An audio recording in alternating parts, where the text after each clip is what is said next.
महाराष्ट्राच्या राजकारणात तब्बल 3 दशकं अधिराज्य गाजवणारे महाराष्ट्राचे दादा अजित पवार यांचं एका विमान अपघातात निधन झालं. एक दुःखाचा डोंगर महाराष्ट्रावर कोसळल्याचं चित्र संपूर्ण महाराष्ट्रभर आपल्याला पाहायला मिळतं. याच अजित पवारांची अहिल्यानगर जिल्ह्याशी एक नाळ जुळलेली अहिल्यानगर जिल्ह्यातील राहुरी तालुक्यातील देवळाली प्रवरा हे त्यांचं आजोळ. आज मी त्याच ठिकाणी आलेलो आहोत. याच वाड्यात उपमुख्यमंत्री अजित पवार यांचा जन्म झाला. त्यांचं बालपण याच ठिकाणी गेलं. याच ठिकाणी ते लहान मुलांसोबत खेळत असायचे, अनेक ठिकाणी बागडत असायचे. त्यांचं निधन झालं आहे.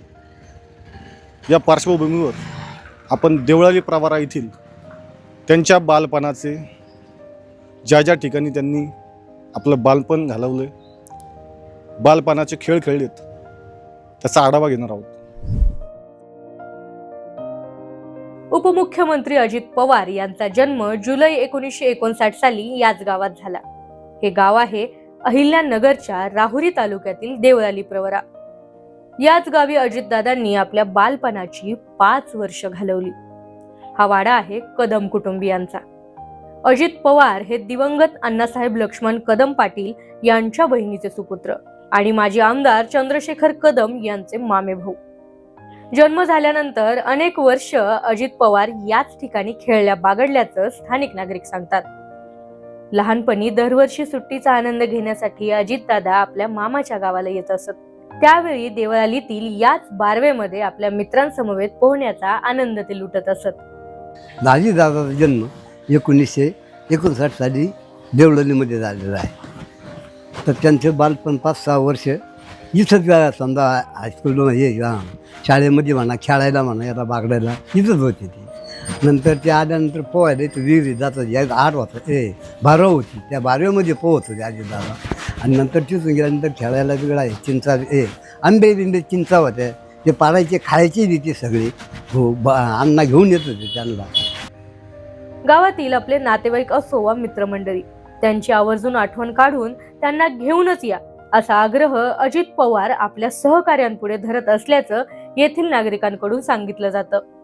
एखादा माणूस ओळखीचा असेल तर त्याची गाठ घेऊनच अजित पवार माघारी जायचे असेही लोक आवर्जून सांगतात. ते ज्या वेळेस सर्जेराव पाटलाच्या मळ्यात आली होती त्यावेळेस त्यांना ध्यान धरलं ह्या माणसाचं. घोडे घोडे आहे का म्हणे अजून? तर मग सर्जेराव काका म्हणे आहे, त्याला घेऊन यावर म्हणे. तुमचा लवाचा म्हातारा गावात सगळा पोलीस काय त्या गाड्या लोकांना वाटलं काय झालं गावात, आणि काही नाही, काही तपासत नाही. कुणी गाडीत निघायला इथं आली, इथं गाड्या थांबल्या. याचं मी आता कोपऱ्यावर होतो ना, असंच नेलं त्याला तिकडे. म्हणजे ती एक म्हणजे जुनी आठवण त्यांची, म्हणजे इतकी हे होते ते ओळख ध्यानात ठेवत होती. त्या दोन्ही नवरा बायकोला ते सर्जेराव काका तिकडून नेलं होतं. अजितदादा देवळालीमध्ये विशेषतः जिल्हा परिषदेतील शाळेच्या मैदानांवर खो खो, कबड्डी यासारखे खेळ खेळण्यात रमत असत. तसेच येथील मंदिरांमध्येही ते जात असत. याच परिसरातील सामाजिक सांस्कृतिक वातावरणात ते वाढलेले आहेत. ग्रामीण भागातील जीवन, कष्टकरी समाजाचं दुःख त्यांनी बालपणीच अत्यंत जवळून पाहिलंय. अजितदादा यांच्या निधनाचं समजताच देवळाली प्रवरामध्ये एकच शांतता पसरली. नागरिकांनी कदम कुटुंबियांच्या घरी जात श्रद्धांजली अर्पण केली. यावेळी देवळाली प्रवरानं आपला आधारवड गमावला असल्याची भावना अनेक नागरिकांकडून व्यक्त करण्यात आली आहे. माजी आमदार कदम आणि देवळालीकरांच्या मागणीवरून उपमुख्यमंत्री अजित पवार यांनी गावचा पाण्याचा प्रश्न कायमचा मिटवला. एवढंच नाही तर देवळालीतील महिलांच्या डोक्यावरील हंडा उतरवण्याचं काम अजितदादांनी केल्याचं सांगण्यास नागरिक विसरत नाहीत. देवळालीला उलट त्यांचा आधारवाडा होता. देवळाली गावात आज जो विकास झालेला आहे त्या विकासात हा अजित पवारांचा महत्त्वपूर्ण सहभाग आहे. सांगायचं ठरलं तर देवळाली प्रवरा गावात पाणी योजना ही माजी आमदार चंद्रशेखर पाटील कदम यांनी अजितदादांकडे मागितली होती. अजितदादांनी ती योजना मंजूर करून देवळाली प्रवरा गावातील महिलांच्या डोक्यावरील हंडा उतरवण्याचं पहिलं पुण्याचं काम केलं असेल तर ते पवार यांनीच केलं आहे.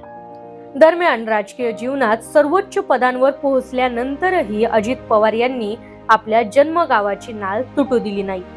देवळाली प्रवरा ही केवळ त्यांची जन्मभूमीच नाही, तर त्यांच्या बालपणीच्या आठवणी, संस्कार आणि माणुसकीची शिदोरी देणारी भूमीच आहे.